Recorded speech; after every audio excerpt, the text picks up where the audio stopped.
السلام عليكم. بعتذر انا كمصري لكل الشعب المغربي. احنا تعبنا المنتخب المغرب قوي، صراحة تعبناهم وانا بعتذر. الناس احتفلت كتير جو، انتوا تعبتوا في الجرب الاحتفالات اكتر ما يجروا في الملعب. هزيمة مذلة للمنتخب المصري، والسبب مش اللعيبة ولا المدرب، لا السبب اتحاد الكورة المصري اللي شغال بس على اللقطة وعلى الشو، وان هو مش له حاجة خالص غير ان هو اتحاد خدام يخدم نادي معين. بس كده، انت اتحاد خدام جاي لنادي معين، زي الاعلام المنافقين، اعلام المرتزقة اللي منهم واحد كان بيقولك طلع بنفسه وقال لك انا باخد فلوس عشان اشتم مرتضى منصور الموسيقار بتاعنا الكبير. طلع بنفسه قال لك انا كنت باخد فلوس من فلان فلاني علشان اخد اشتم مرتضى منصور. يعني انت واحد مرتزق، مش تبع المرتزقة، منافق، مش عارف ان المنافقين في الدرك الاسفل من النار.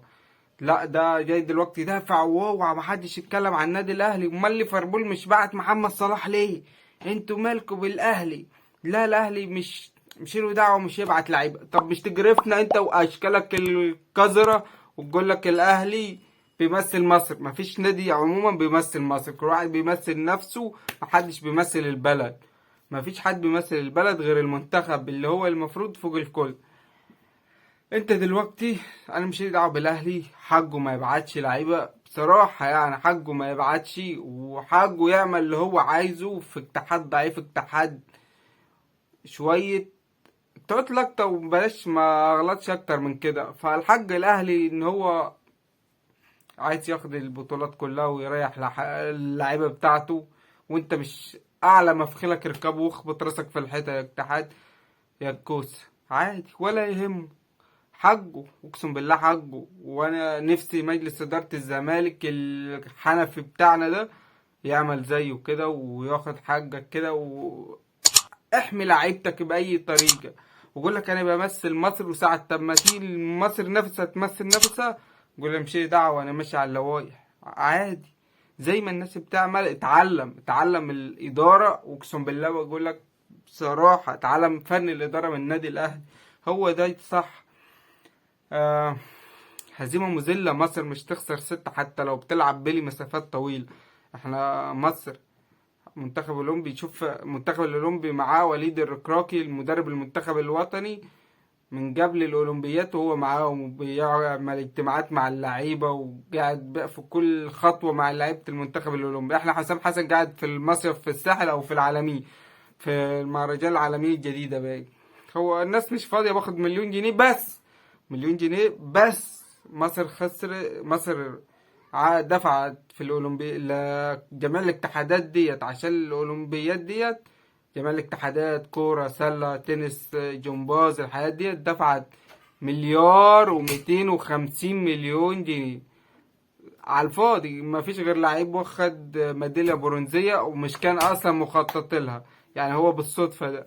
مليار و250 مليون جنيه من خزينة الدولة، الدولة اللي بتكح تراب ديت خدتهم من الاتحادات ديت. بقى اللي راح طالع بقى رحلة، واللي باخد هدوم، واللي سكن ومعسكرات ورحل وفسح بلاد بره، كل ده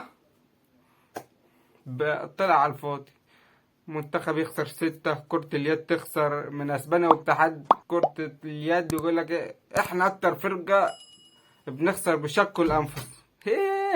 هاي بشق الانفس، يعني دي بطولة مثلا، بطولة. انا هسيبني من قلة الادب اللي بتحصل ديت، تخش على الزمالك.